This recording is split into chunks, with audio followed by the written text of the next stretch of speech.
ही श्री ठाकुर जी अगली लीला में मिले। ग्रहण के समय 3 की भेंट हुई, ब्रजवासी, हस्तिनापुरवासी, द्वारिकावासी। इससे पहले बस एक महत्वपूर्ण प्रसंग था, वो है सुदामा का, उससे आप सब परिचित हैं। उसमें बस एक ही सूत्र कहना चाहूंगा, सुदामा जैसा भक्त कोई नहीं हो सकता। सुदामा वो है जो कृष्ण को देकर आया है, सुदामा वो है जो कृष्ण की सेवा कर कर आया है, सुदामा वो है जो श्री कृष्ण को तृप्त करके आया है। आप कहोगे कि ये आप क्या कह रहे हो महाराज, सुदामा तो लेकर आया था। क्या ले आया? जो उसके भाग्य में था वो ले आया, और वो दे के आया जो उसके भाग्य की भी बस की नहीं थी, पड़ोसी से उधार लेकर गया था। भाग्य से परे की देकर आया, और भाग्य में जो थी वो ले आया। कहीं हमें ये कथा इसलिए तो नहीं अच्छी लगती कि भाई हमने 3 दाने उसने दाना तंदुल दिए और बदले में 3 लोग की संपत्ति मिल गई। वैसे ऐसी कथाएं सभी को बहुत अच्छी लगती है। यहां विषय संपत्ति का नहीं है, यहां विषय स्थिति का है। वो संपत्ति मिलने से पहले भी प्रसन्न था, वो संपत्ति मिलने से पहले भी सिद्ध था, वो संपत्ति मिलने से पहले भी पुष्ट था, संतुष्ट था, बलिष्ठ था, आप्त था, दीप्त था, सद्गुणों से युक्त था, दुर्व्यसनों से मुक्त था, और कृष्ण प्रेम में आसक्त था। संपत्ति मात्र धन नहीं है। संपत्ति की बृहद व्याख्या, लक्ष्मी भी अनेक प्रकार की है। रूप लक्ष्मी, ये वाणी भी लक्ष्मी का स्वरूप है। शब्द लक्ष्मी, रूप लक्ष्मी, रंग लक्ष्मी। रामानुज संप्रदाय में भगवान का एक नाम है रंग लक्ष्मी। रंग के अलग अलग अर्थ है। अतः भगवान आज ब्रजवासियों से 115 वर्ष के बाद मिले, और वैसे ही मिले जैसे पहले थे। या दोनों चीजें समझी जा सकती हैं। व्यक्ति वही श्रेष्ठ है जो बड़े से बड़े होकर भी छोटे से छोटा होना जानता है।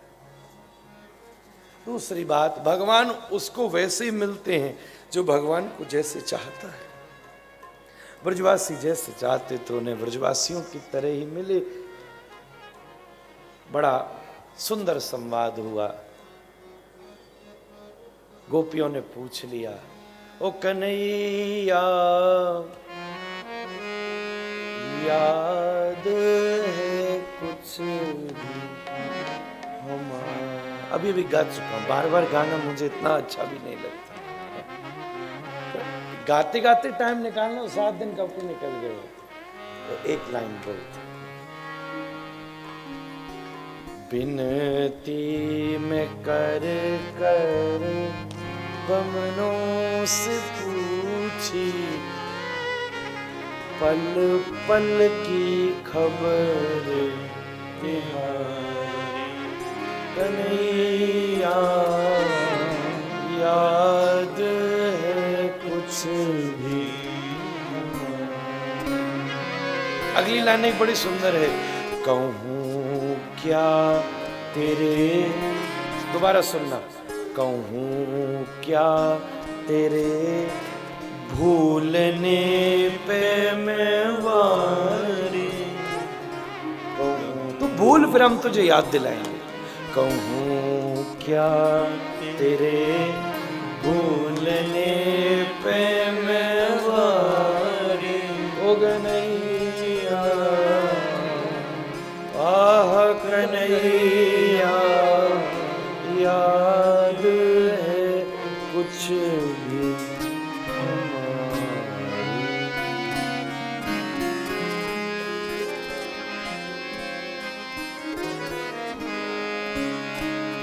अब ये मुझे मजबूर कर रहे हैं तो अगली लाइन भी गा दी। पैया पड़ी महादेव के जाके, पैया पड़ी महादेव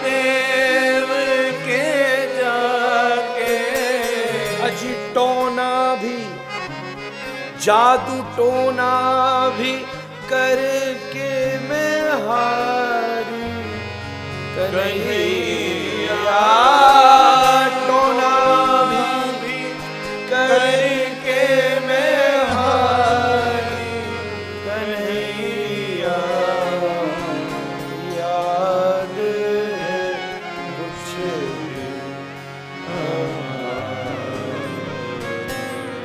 द्रौपदी और अष्टमहिषियों का संवाद हुआ और इधर जनक और नवयोगेश्वर की संवाद की चर्चा वसुदेव और नारद जी के मध्य हुई। जनक ने बड़ी सुंदर जिज्ञासा रखी। दुर्लभो मानुषो देहो देहिनाम क्षणभंगुरः तत्रापि दुर्लभम मन्ये वैकुंठ प्रिय दर्शनम। मैंने अपने जीवन में ये समझ लिया है, मनुष्य शरीर दुर्लभ है, फिर ये कभी भी जा भी सकता है, और ये भी समझ लिया कि उसका साथ न छोड़ो जो इस जीवन में तुम्हारा हाथ पकड़े हुए है। ये मैंने जान लिया, और कुछ जानना है? बोले अब कुछ नहीं जानना, अब अपने आप जन जाएगा, अपने आप प्रकट हो जाएगा। तुम्हें आगे नहीं बढ़ना, अब तुम नाव तक पहुंच गए, अब नाव आगे बढ़ेगी। तुम हवाई जहाज तक पहुंचते हो, हवाई जहाज आगे बढ़ता है। तुम ट्रेन तक पहुंचते हो, ट्रेन आगे बढ़ती है। आपको बस कथा तक पहुंचना है, फिर कथा आगे बढ़ाएगी। ऐसे ही कहा, यहां तक तुम पहुंच जाओ कि किसी ऐसे को की बाह पकड़ लो जिसने गोविंद की बाह पकड़ी हो।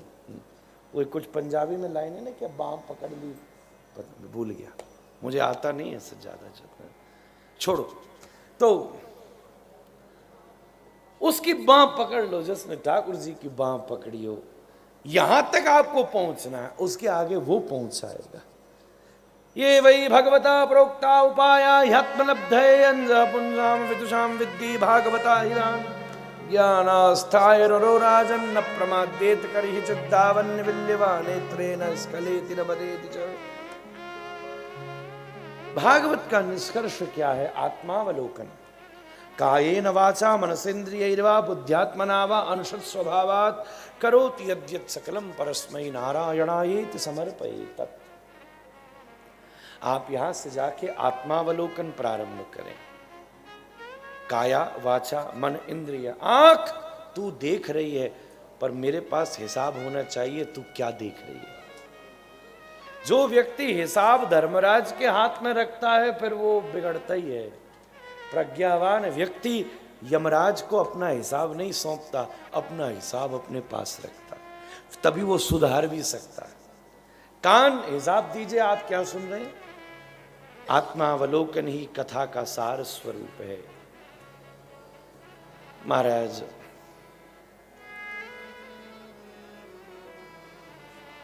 हाँ, अब इन्होंने इसको ध्यान, अब बार बात निकल चुकी है। तो ऐसे कुछ नहीं था, असारुल जाना सी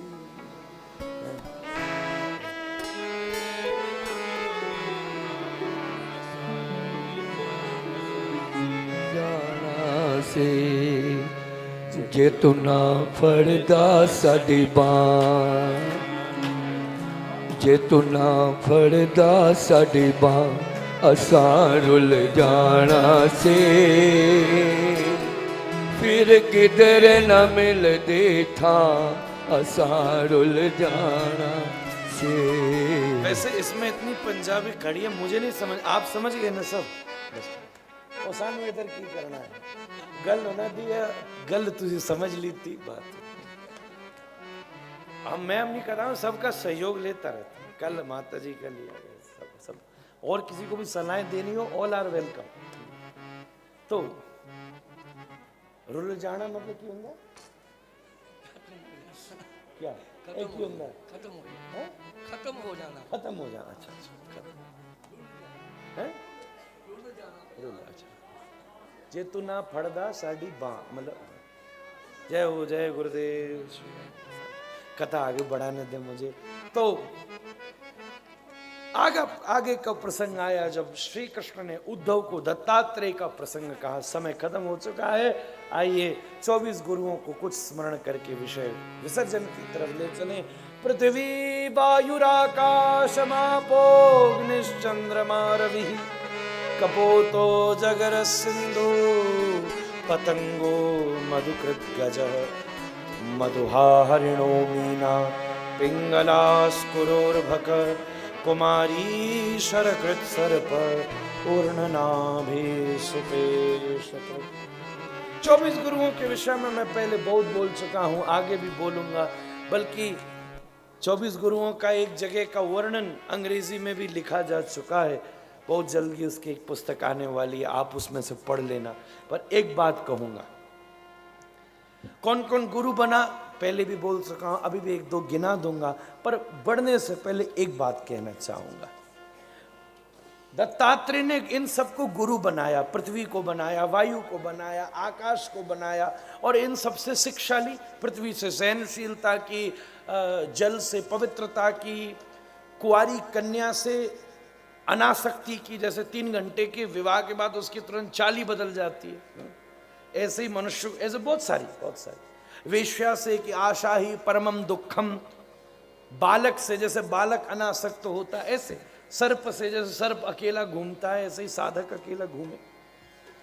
तो इन सब से पर एक बात समझने की है, दत्तात्रेय ने जिन जिन को गुरु बनाया ना, उन्हें उनके स्वभाव को देखकर बनाया, उनके प्रभाव को देखकर नहीं बनाया।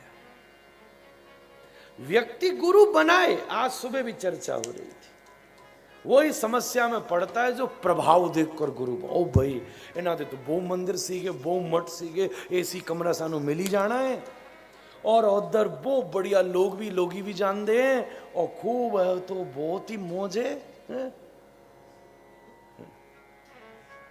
फिर क्या कर ले, इतने लोग जा रहे हैं, इतना प्रभाव है यहाँ यहाँ, ना ना ना ना ना ना, क्योंकि प्रभाव बनने में भी समय नहीं लगता और बिगड़ने में भी समय नहीं लगता। एक घटना लगती है आसन से जमीन तक पहुंचने में, एक ही विचार। अरे भक्त तो भगवान तक के प्रभाव से आकर्षित नहीं होता। कोई आज तक ईश्वर के प्रभाव से आकर्षित हुआ? कभी नहीं। किसी को गुरु उसका प्रभाव देखकर नहीं, गुरु बनाना हो तो उसका स्वभाव देखकर बनाना है। भक्त भी भगवान के स्वभाव पर रीझता है, प्रभाव पर नहीं रीझता। गोस्वामी जी राम जी के स्वभाव पर रीझे, भक्त मीरा श्री गोविंद के स्वभाव पर रीझिए। इनका ऐसा दीन दयाल, ऐसे पतित पावन। नरसिंह भगवान प्रकट हुए, हिरण्यकश्यपु की महाराज छाती फाड़ के फेंक दी, ये उनका प्रभाव था। सब डर रहे थे, प्रहलाद नहीं डर रहा था। बात समझिएगा, सब कहां पर, लक्ष्मी भी, देवता भी। देवता बोले ब्रह्मा जी चलो आगे चलो, हम इनको धन्यवाद तो करिए, इन्होंने हमारा काम किया। ब्रह्मा जी बोले मेरी भी हिम्मत नहीं पड़ रही, एक काम करते पत्नी को आगे ले चलते। लक्ष्मी जी के पास गए, लक्ष्मी जी बोले अभी मूड नहीं देख रहे हो इनका, यहीं आएंगे, मैं यहीं धन्यवाद कह दूं, मैं नहीं जा रही वहां, मैं भी बड़ी सावधानी से तुनक मिजाजन होती हूं भाई। सबने देखा प्रहलाद नाच रहा था। गुरुजी बड़ी सुंदर बात कहते हैं, सब क्यों डर रहे थे? क्योंकि नृसिंह का मुंह देख रहे थे, उसमें से आग निकल रही थी। प्रहलाद क्यों नाच रहे थे? क्योंकि नृसिंह के चरण देख रहे थे और उसमें नूपुर बन रहे थे। प्रभाव से प्रहलाद प्रभावित ही नहीं हुआ। वो ठीक है, ये सब मुझे मालूम है, आप कौन हो, कर रहे हो, आग निकल रही है, सिंह की तरह दहाड़ रहा है नरसिंह। प्रहलाद जैसे ही जाके चरणों में गिरा, यहाँ टेम्परेचर डाउन हो गया एकदम से, उठा के गोदी में बिठा लिया। और क्या वर्णन करते हैं भागवतकार। सबसे पहला पता है क्या, ऐसी छवि दुनिया में किसी ने नहीं देखी होगी। गोदी में बैठा है प्रहलाद, नरसिंह बैठे, क्या किया, नरसिंह ने हाथ जोड़ लिए। क्षंतव्य मंग यदि में समय विलंबम, बेटा मैंने आने में बहुत देर लगा दी, तू मुझे माफ कर दे। बड़े बड़े मंदिरों में भक्तों को हाथ जोड़ते देखा होगा, पर आज भगवान भक्त के सामने हाथ जोड़, और जीभ निकाल के नृसिंह प्रहलाद को चाट रहा है महाराज। वो नृसिंह का प्रभाव था, ये नृसिंह का स्वभाव है। प्रहलाद स्वभाव पर रीझा, प्रभाव पर नहीं। कोई भगवान के प्रभाव पर नहीं रीझता, सब भगवान के स्वभाव पर। राधा रमन जी आपको प्रभाव की वजह से अच्छे लगते हैं? क्या प्रभाव? हमारा छोटो सा ठाकुर है, नेक सौ मंदिर है, न कोई मंदिर ऐसा हो ओ भाई कमाल कर देता, न कोई जनता ऐसी हो, न कोई, अरे वो नेक सौ ठाकुर है पर देखने में छोटो लगे, घाव करे गंभीर। तो क्या दांत निकाले बैठो, पीछे दिख रहे होंगे तुम, ऐसा मुस्कुरा दे बड़े बावड़े हो जाए। राम की कथा राम के प्रभाव की कथा नहीं है, राम के स्वभाव की कथा है। जंगल जाना राम का स्वभाव था, यह प्रभाव की कथा नहीं है, यह स्वभाव की कथा है। दूत हो आया, हनुमान होकर लौटा है वहां से, उसके बाद भी राम जी अंगद को भेज रहे हैं, भाई पूछे अभी भी उसको शांति चाहिए हो तो। ये स्वभाव है ना, प्रभाव तो दिखाई आए थे हनुमान जी। आपको किसी के भी प्रभाव की कथा सुननी अच्छी नहीं लगती, उसके स्वभाव की कथा सुननी। हनुमान जी का स्वभाव क्या है? वाह, हनुमान जी का प्रभाव ऐसा था कि पूरी लंका जलाया है तो क्या सीता जी को नहीं ला सकते थे? पर स्वभाव ये था, दोनों में संवाद हुआ, नहीं नहीं मैं दास बनकर आया हूं, दास ही रहूंगा, बड़ा काम तो मेरा स्वामी राम ही आकर करेगा, रास्ता मैंने बनाया। ये विषय समझिएगा, गुरुओं की चर्चा तो मैं कर लूंगा। दत्तात्रेय ने अगर आग के प्रभाव को देखकर गुरु बनाया होता तो आग का प्रभाव है पूरी दुनिया जला दी, प्रभाव नहीं। जल के प्रभाव को गुरु बनाया होता तो जल पूरी दुनिया को डुबो सकता, पर जल का स्वभाव था पवित्रता।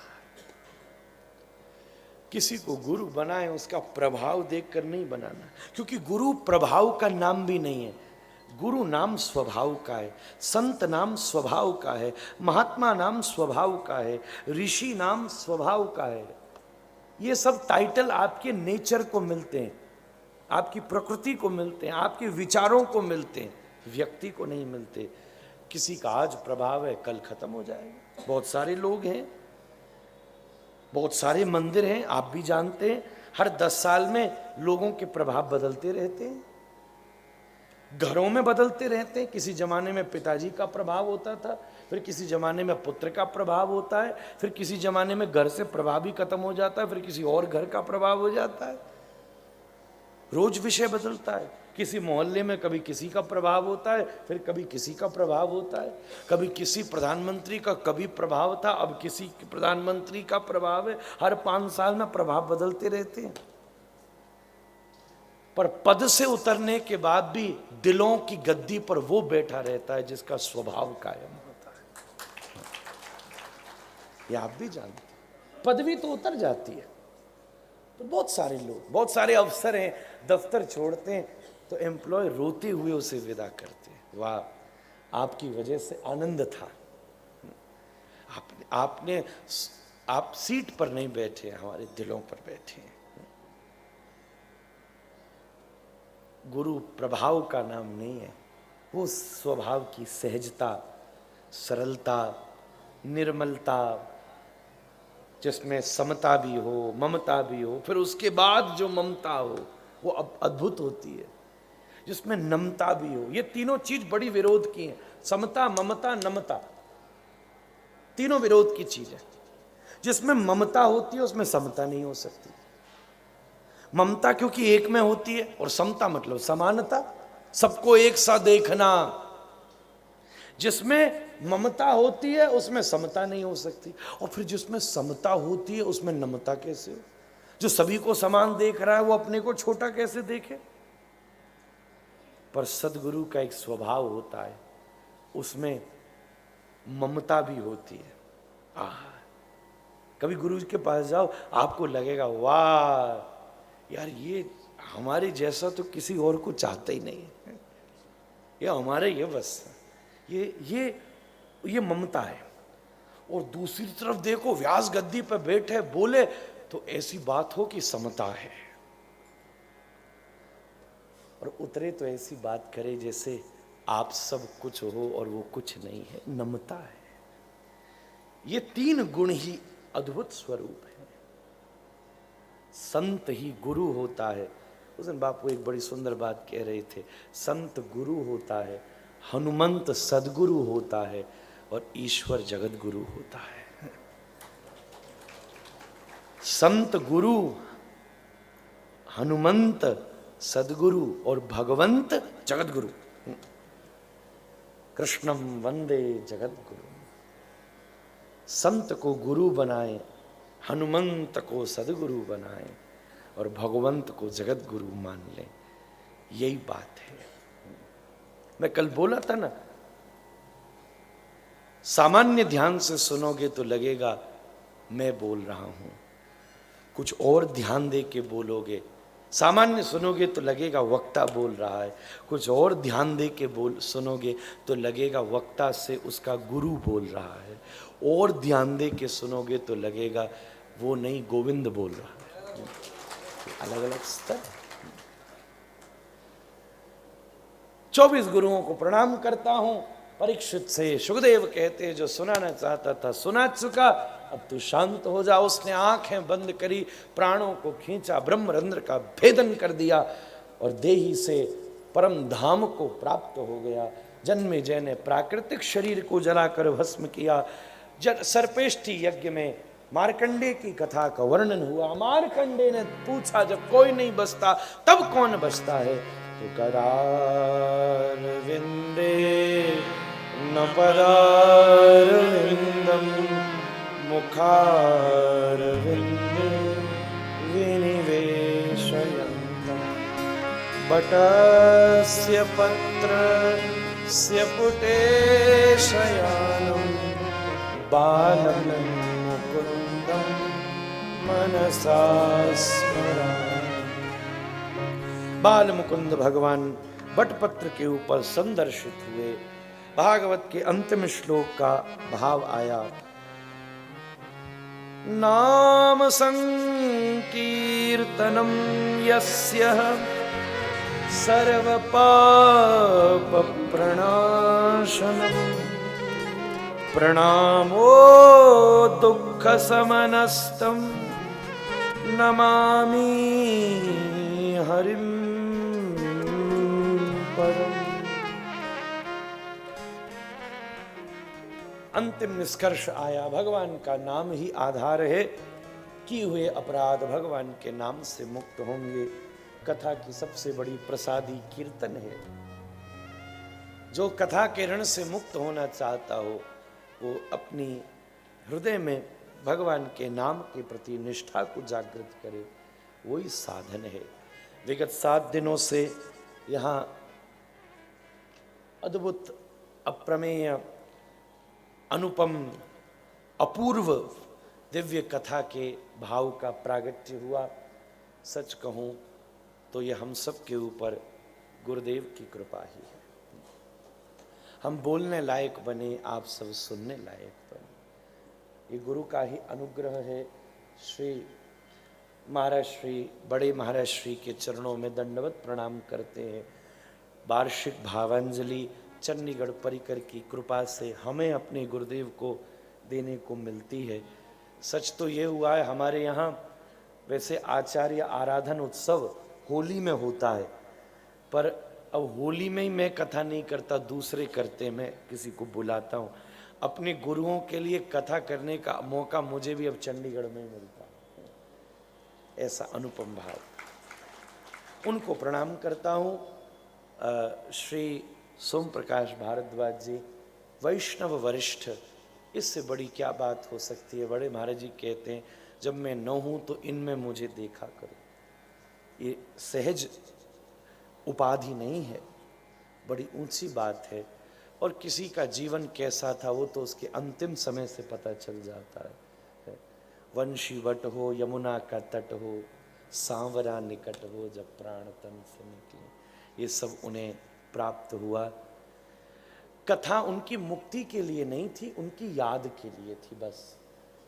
मुक्ति तो जीव को अपनी ही साधना से प्राप्त होती है और उन्हें तो परम पद की प्राप्ति हुई है। ये मात्र एक मेरा भाव था। परिवार को मैंने कहा कि मेरा ये मन है कि इस कथा में मैं उन्हें याद करूं, और सच कहूं तो परिकर के द्वारा जब तक भी ये अक्टूबर कथा का क्रम रहेगा सदैव उनको याद रखा जाएगा। केवल यही वर्ष नहीं, सदैव उन्हें याद रखा जाएगा। उनकी भी प्रसन्नता की कामना करता हूं। गुरुदेव के चरणों में प्रणाम करता हूं। इस संपूर्ण कथा के जो निवेदक रहे अपने सब वैष्णव परिवार, जिन्होंने किसी ने तन से, किसी ने धन से, किसी ने मन से और किसी ने तन मन धन तीनों से, जिसने जैसा जैसा सहयोग किया, उस मन्माद गौड़ीय वैष्णव सेवा संस्थान ट्रस्ट चंडीगढ़ जो निवेदक रहा, उसके प्रति मैं प्रार्थना कर, अपने ही घर वाले हैं तो धन्यवाद नहीं, प्रार्थना करता हूँ कि इसी प्रकार इन्हें नित्य कथा और हरि नाम में डूबे रहने का अवसर प्राप्त होता है। अपने वैष्णवों के द्वारा मासिक रूप से कीर्तन होता है, साप्ताहिक रूप से सबसे पहला कीर्तन हफ्ते का, जो कि वैष्णव पीठ नया गांव में है, एड्रेस उसका ललित जी से आप ले सकते हैं, वहाँ पर होता है 10 से 12 बजे तक होगा वैष्णव पीठ कीर्तन। आप जिसकी इच्छा हो वहाँ जरूर जाए। दूसरे और तीसरे रविवार 23 सेक्टर के मंदिर प्रांगण में ही ये करते आए हैं। पहले भारद्वाज जी के घर पर ही कीर्तन होता था, उसको परिवर्तित किया गया है। और सप्ताह के अंतिम रविवार अलग अलग वैष्णवों के घरों में कीर्तन होता है, उस सब के लिए आप इनसे संवाद कर सकते हैं। यहाँ मन्माद गौड़ीय वैष्णव सेवा संस्थान ट्रस्ट है, जिसके तत्वावधान में भूमि भी है और बहुत जल्दी धीरे धीरे उसके विकास की योजना भी है। मात्र मैं आपको एक सूचना दे रहा हूँ। उनके निवेदत्व में मैं धन्यवाद करता हूँ। इस कथा का एक मुख्य यजमानत्व भारद्वाज जी के सुपुत्र और पुत्र वधू डाग साहब और वीर जी बैठी हैं, जिन्होंने नित्य पूजन किया। इनकी इस निष्ठा श्रद्धा के प्रति भी इनके लिए शुभाशीष। बहुत ध्यान मग्न होकर इन्होंने सुना। ठाकुर जी आप दोनों को भी आरोग्यता और आयु, स्वास्थ्य और आनंद सब प्रदान करें, ऐसी मेरी बारंबार प्रार्थना है। मैं धन्यवाद व्यक्त करता हूँ सनातन धर्म मंदिर सेक्टर 23, जो हमें हर समय अपनी जगह देता है। अब तो बहुत सुंदर भी बना ली है। ये मेरी ही जगह है। मंदिर के प्रवेश द्वार के बगल में मार्बल का एक पत्थर लगा दिया,